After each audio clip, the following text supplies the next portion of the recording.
nice start to the weekend.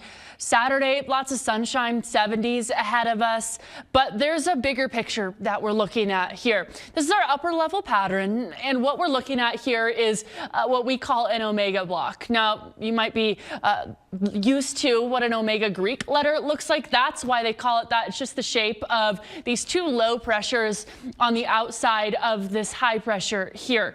So off the coast, we're tracking a little bit of a bigger system that's going to make its way in across the Pacific Northwest, across the Great Basin, and eventually here to the Four Corners and around southern Colorado. So fast forward as it makes its way over across the weekend days. We've got this high pressure ahead of us, bringing us pretty dry air, a bit of a breeze as we get into our Sunday as well. And then as we watch the front of this low pressure, the chance for maybe some scattered showers on Sunday afternoon, Sunday evening.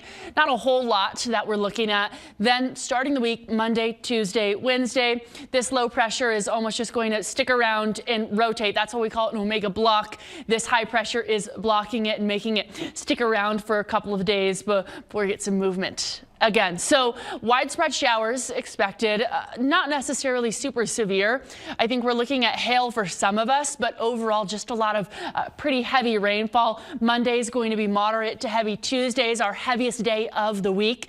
By Wednesday, things will start to let up just ever so slightly and taper off into our Thursday. Now, in the way of accumulations from Sunday night, when we get those scattered showers through Wednesday, up to 3 inches there in the orange zone. Notice how wide this range is. Some of us could be on the lesser amounts of that through our eastern plains. Also looking at some pretty decent amounts out there, even for our southern areas, decent, a couple inches to hit the ground. So for the entire month of May, we typically get 1.99 inches, almost 2 inches. I think next week for a couple of days, we could see up to 3. Tonight, we've got 30s in the forecast ahead for us. And looking into our Saturday, we rebound similar to what we saw today. Temperatures back up in those 70s. By the early work week, those showers move in. We've already issued KKTV 11 weather alerts for Monday, Tuesday, and Wednesday.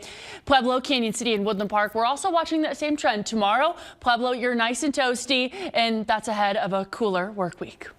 All right, Josephine.